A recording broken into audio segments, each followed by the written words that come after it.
avec Patrick Lapalme. Certainement, c'est important une chronique comme celle-là parce que c'est pas toujours simple l'immobilier. Pour nous en parler, Patrick Lapalme de chez Remax Prestige. Bon matin, Patrick. Bon matin, Sylvain. Tu vas bien? Oui, très bien, toi? Va super bien. Good. Tu vas nous parler ce matin, quand je dis que c'est pas toujours simple, du plan d'implantation et d'intégration architecturale. Oui, le PIIA.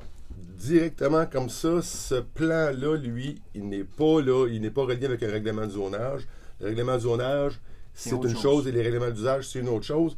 Le PIA, lui, ce qui va nous servir, c'est vraiment d'une municipalité qui vont voter ça, c'est faire une harmonisation. Je vais vous donner des exemples. Dans le passé, on a vu des propriétés installées sur des terrains que les marges latérales de façade n'étaient pas respectées. C'était beaucoup plus disparate comme marge. Et qu'on avait aussi des matériaux qui étaient utilisés d'une propriété à l'autre, des couleurs qui étaient différentes d'une à l'autre. Bon, si on prend juste un exemple, les îles de la Madeleine, c'était d'une beauté. Toutes les propriétés sont vraiment d'une belle couleur. Mais il y a des endroits des municipalités qui vont intégrer ce PIA-là pour vraiment donner une homogénéité du secteur. Un plan d'ensemble, vraiment, c'est très important aussi. Puis on le voit plus précisément dans le résidentiel, dans les ventes de terrain, dans les nouveaux développements. Aussi, dans le locatif, les commerces qu'on va louer, il va y avoir des restrictions reliées au PIA. Et c'est vraiment l'allié numéro un, c'est votre ville, pour avoir l'information si votre propriété aurait été mise à l'intérieur du temps dans un PIA.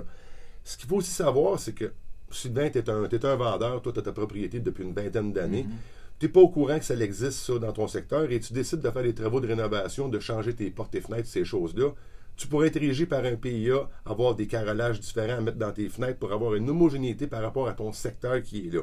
C'est vraiment important parce qu'aussi, on a une déclaration à faire dans notre déclaration du vendeur au point des 2.6b, limitation de droit public.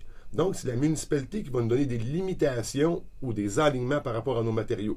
Que donc, quand vous allez acheter une propriété ou aller acheter un terrain ou faire une location pour un commercial, donc, il peut y avoir des restrictions qui vont s'agir à vous. Si on parle uniquement dans la location commerciale, on en a entendu parler fréquemment, les affichages, les enseignes, les municipalités commencent à vraiment mettre l'emphase là-dessus pour respecter le visuel d'un secteur qui va être là. Ce qui est important aussi de savoir, c'est toute la conception architecturale qui va être là. Les murs extérieurs, les ornements, les revêtements, toutes ces choses-là peuvent être régies par ce PIA-là à l'intérieur de ça. Même les aménagements paysagers, les cafés, les cours, les terrasses, tous les avantages visuels que vous avez dans un secteur. Est-ce qu'il y a des arbres pour qu'ils soient plantés à tel endroit qui vont couper du visuel dans le secteur qui est là? La circulation aussi des véhicules. On entend parler présentement à Montréal pour les vélos et les pistes comme ça. C'est probablement un item comme ça qui a joué là-dedans. Les aménagements de site, les écoulements de sol, les traitements, tout ça, l'affichage et l'éclairage aussi fait partie de votre PIA. Donc, vous tombez en transaction, vous n'êtes pas au courant que cette restriction-là existe sur votre propriété. Allez voir à la ville. Votre certificat de localisation pourrait vous donner l'information, naturellement, s'il a été mis à jour.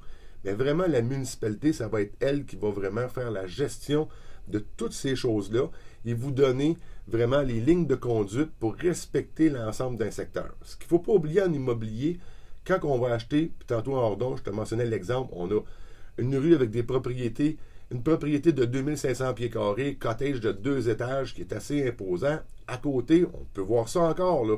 Une propriété de 1000 pieds carrés qui est à côté, uniquement un étage avec un revêtement de vinyle. L'homogénéité du secteur a des valeurs monétaires aussi quand on fait nos évaluations de propriété. Et que donc, quand on va respecter le PIA, l'avantage que ça va avoir, c'est que le secteur va devenir homogène, uniforme, et ensuite de ça, les valeurs aussi vont l'être. Il n'y aura pas de disparité entre la propriété qui vaut le plus cher va faire augmenter la valeur des plus basses, et ceux les plus basses vont faire diminuer la valeur des plus chères. Et que donc, quand vous allez acheter une propriété dans ce secteur-là, vous allez aussi être assuré que votre propriété, à l'intérieur du temps, va respecter ces normes-là, et il n'y aura pas de perte de diminution de valeur. Et donc, c'est vraiment important d'aller chercher vos alliés, la municipalité. Tantôt, je parlais des rénovations, on a parlé d'entrée de jeu. Ça va être important d'aller demander vos permis de rénovation à la ville parce que parfois, il peut y avoir des petits changements que vous allez faire qui ne respectent pas le plan d'implantation d'intégration architecturale et vous allez devoir rechanger tous vos travaux au complet parce que vos vérifications n'auront pas été faites. Bon savoir pour aussi, c'est bon à savoir pour un futur acheteur qui dit moi je vais acheter puis je vais faire telle rénovation. Oui. Savoir avant si on peut le faire. Effectivement, et l'acheteur, oui, c'est bon. Le locataire dans le commercial aussi, c'est bon. Oui. Que si on prend des centres-villes comme on a ici à Joliette, Ouais. il y a le plan d'intégration par rapport à l'affichage, tout est là.